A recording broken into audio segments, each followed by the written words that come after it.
Hello friends, இன்னைக்கு நம்ம சேனல்ல பார்க்க போறது ஒரு சூப்பர் இன்ட்ரஸ்டிங்கான ஆனா அதே நேரத்துல ரொம்ப ஈஸியான ரெசிபி தோசை மாவுலயே பண்ற ஆப்பம். குட்டீஸ்க்கு வந்து ரொம்ப இஷ்டம். அதே மாதிரி நமக்கும் வந்து ஆப்பம் சாப்பிடணும் அப்படினா அடடா மாவு ஊற வைக்கலையே, நம்ம அரைச்சு எடுக்கணுமே, வெயிட் பண்ணணுமே அப்படினு நினைக்கவே தேவையில்ல. சட்டுன்னு நம்ம ஆப்பம் போட்டு எடுத்துடலாம். இப்போ இதுக்கு ஒரே ஒரு ப்ரீ கண்டிஷன் தான், நம்ம தோசை மாவை அரைச்சு புளிச்சு ஏற்கனவே ரெடியாக இருக்கணும். அவ்வளவே தான். அதை வச்சு இப்போ எப்படி பண்ணுறதுன்னு இப்போ பார்க்கலாம் வாங்க. இதுக்கு முதல்ல நமக்கு தேங்காய் பால் வேணும். இந்த தேங்காய் பால் பார்த்தீங்க அப்படின்னா ஒரு 1/4 மூடி தேங்காய் வந்து இந்த மாதிரி கொஞ்சம் வெது தண்ணியில் நல்லா அரைச்சி எடுத்துக்க போகிறேன். முதல் பால் வந்து நம்ம எடுத்துக்க போகிறோம். இதுக்கு பார்த்தீங்க அப்படின்னா அரைக்கும் போது ஒரு 2 ஏலக்காய் போட்டு இதை அரைச்சி எடுத்திருக்கேன். வெது தண்ணியில் அரைச்சி எடுக்கும் போது நமக்கு வந்து பால் வந்து நல்லா திக்காக சூப்பராக வேஸ்ட் ஆகாமல் கிடைக்கும். 1/4 மூடி தேங்காய்க்கு பார்த்தீங்க அப்படின்னா 1 டேபிள் ஸ்பூன் அளவுக்கு நம்ம வந்து சர்க்கரை சேர்த்துக்கலாம். நல்லா மிக்ஸ் பண்ணி கொடுத்துருங்க. நமக்கு தேவையான அளவு வந்து மாவில் சேர்த்ததுக்கப்புறம் மிச்ச தேங்காய் பால் வந்து நம்ம என்ன பண்ணலாம் அப்படின்னா ஆப்பம் தொட்டு சாப்பிட்றதுக்கும் நம்ம யூஸ் பண்ணலாம். இப்போ இது நான் அரைச்சி வச்சிருக்கிற இட்லி தோசை மாவு. இதில் நம்ம தேவையான அளவு வந்து இந்த தேங்காய் பாலை சேர்த்துக்க போகிறோம். மாவுடைய கன்சிஸ்டன்சி வந்து நமக்கு செக் பண்ணிகிட்டே இருக்கணும். மாவுடைய கன்சிஸ்டன்சி பார்த்தீங்க அப்படின்னா நம்ம தோசை ஊற்றுறதுக்கு மாவு வச்சுருப்போம் இல்லையா, அதை விட கொஞ்சம் திக்காக இருக்கணும். ரொம்ப தண்ணியாகவும் ஆகிடக்கூடாது. இப்போ பாருங்கள், நான் ஒரு 100 ml தான் சேர்த்துருக்கேன். இதில் நல்லா மிக்ஸ் பண்ணி கொடுத்துருவோம். இப்போ இந்த மாவு பார்த்தீங்க அப்படின்னா என்னடா பிங்க் கலரில் இருக்குன்னு பார்க்குறீங்களா? இது வந்து கவுனி அரிசியில் அரைச்ச இட்லி தோசை மாவு. நம்ம சேனலில் ஏற்கனவே கவுனி அரிசி யூஸ் பண்ணி எப்படி இட்லி தோசை மாவு பண்ணுறது அப்படின்னு சொல்லிட்டு வீடியோ போட்டிருக்கேன். கண்டிப்பாக அதை செக் பண்ணுங்கள். இப்போ இந்த கவுனி அரிசி வந்து ஹெல்த்துக்கு வந்து ரொம்ப நல்லது. இந்த தேங்காய் பாலை மிக்ஸ் பண்ணதுக்கு அப்புறமேட்டு ஒரு 1/2 மணி நேரம் மூடி போட்டு அப்படியே வச்சுருங்க. நல்லா ஊறட்டும். அதுக்கப்புறமேட்டு நம்ம ஆப்பம் பேனை வந்து நல்லா ஹீட் பண்ணிவிட்டு நம்ம ஆப்பம் வந்து செய்ய ஆரம்பிச்சிடலாம். ஆப்பம் பேன் வந்து நல்லா சூடாகணும். இப்போ நீங்கள் நான்ஸ்டிக் தவிர ரெகுலர் பேன் யூஸ் பண்ணுறதா இருந்தால் ஒரு சொட்டு எண்ணெய் ஊற்றி கிளேஸ் பண்ணிக்கோங்க. இப்போ நம்ம ஆப்பம் பண்ண ஆரம்பிச்சிடலாம். சூடானதுக்கு அப்புறமேட்டு நடுவில் ஒரு பெரிய குழம்பு கரண்டியில் எடுத்து இந்த மாதிரி ஊற்றிருக்கேன் பாருங்கள். ஊற்றிட்டு நல்லா ரொட்டேட் பண்ணி கொடுத்துருங்க. ஆப்பம் வந்து ஒவ்வொருத்தருக்கும் ஒவ்வொரு ப்ரிஃபரன்ஸ் இருக்கும். நடுவில் கொஞ்சம் மொத்தமாக இருக்கும் அப்படின்னு சில பேர் ப்ரிஃபர் பண்ணுவாங்க. சிலர் வந்து நடுவில் கொஞ்சம் தின்னாக இருக்கணும்னு ப்ரிஃபர் பண்ணுவாங்க.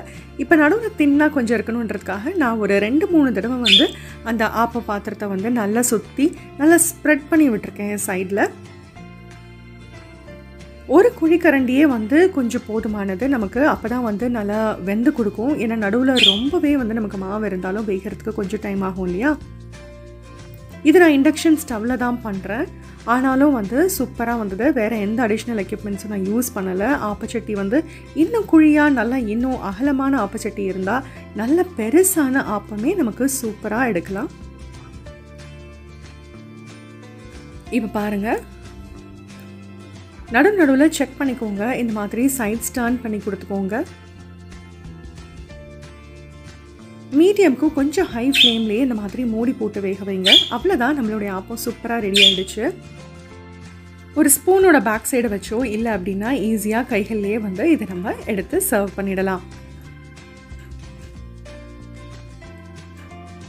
இப்போ ஆப்பத்துக்கு பார்த்தீங்க அப்படின்னா இந்த தக்காளி சட்னி அதுக்கப்புறமேட்டு தேங்காய் பால் ரெண்டுமே சூப்பரான காம்பினேஷன். இந்த தக்காளி சட்னியோட ரெசிபிக்கு லிங்க்கும் நான் உங்களுக்கு கொடுக்குறேன். அவ்வளவே தான், ஒரு கரண்டி மாவு தான். இப்போ கொஞ்சம் நடுவில் மொத்தமாக வேணும்னு நினைக்கிறவங்க ஒரே ஒரு தடவை இந்த மாதிரி திருப்பி விட்டால் போதும். இந்த மாதிரி 2-3 தடவை செய்ய வேண்டாம். 2-3 தடவை நம்ம சுற்றி விடும்போது நடுவில் வந்து கொஞ்சம் தின்னாக தான் கிடைக்கும். இப்போ நான் ஏன் வந்து இது கொஞ்சம் தின்னா போட்டிருக்கேன் அப்படின்னா நான் இதில் வந்து முட்டை ஆப்பம் போட போகிறேன். ஸோ அந்த மாவு அதுக்கப்புறமேட்டு எக்கும் நமக்கு வேகணும் இல்லையா. ஸோ அதனால் அதே மாதிரி நல்ல முட்டையை வந்து கொஞ்சம் உடைச்சி விட்டு அதுக்கப்புறமேட்டு நம்ம ஆப்பம் எப்படி பண்ணுவோமோ அதே மாதிரி இந்த சட்டியை வந்து லேசாக சுற்றி கொடுத்தீங்க அப்படின்னா முட்டை வந்து முட்டை தோசைக்கு பண்ணுற மாதிரி நல்லா ஸ்ப்ரெட் ஆகிடும். அதுக்கப்புறமேட்டு மீடியம் ஃப்ளேம்லேயே இந்த மாதிரி மூடி போட்டு நம்ம குக் பண்ணலாம். இப்போ இப்போ முட்டை ஆப்பம்ன்றதுனால நீங்கள் ஓப்பன் பண்ணி பார்க்கும்போது நல்லா சைட்ஸ் எல்லாம் நல்லா கோல்டன் ப்ரௌனாக இருக்கும், முட்டையும் நடுவில் நல்லா வெந்திருக்கும். இப்போ சிலர் வந்து முட்டை ஆப்பம்ன்றது வந்து இந்த மாதிரி உடைச்சி விடாமல் நடுவில் அப்படியே ஹாஃப் பாயில் மாதிரியே வச்சு சாப்பிடுவாங்க. அந்த மாதிரியும் நீங்கள் வந்து முட்டை ஆப்பம் ட்ரை பண்ணி பார்க்கலாம். ஸோ இந்த மாதிரி ஆப்பம் பண்ணுறது வந்து ரொம்ப ரொம்ப ஈஸி. அதுலேயும் நம்ம பாருங்கள், கவுனி அரிசியிலே வந்து ஆப்பம் பண்ணி எடுத்துட்டோம்.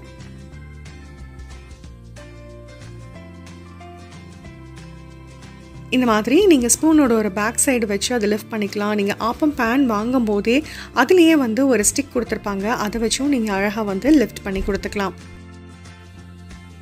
நான் வந்து இந்த கருப்பரிசி பார்த்தீங்க அப்படின்னா தேசிகா பிராண்டோட கருப்பரிசி யூஸ் பண்ணுறேன். இந்த அரிசி எப்படி வாங்குறது, கான்டாக்ட் இன்ஃபர்மேஷன், லிங்க் எல்லாமே வந்து இந்த வீடியோ டிஸ்கிரிப்ஷனுக்கு கீழே நான் ஷேர் பண்ணுறேன். கண்டிப்பாக வந்து ட்ரை பண்ணி பாருங்கள். ரொம்பவே நல்லா இருக்குது, ரொம்பவே ஹெல்த்தியும் கூட. இந்த வீடியோவில் தோசை மாவு யூஸ் பண்ணி எப்படி ஆப்பம் பண்ணுறதுன்னு நம்ம பார்த்தோம் இல்லையா?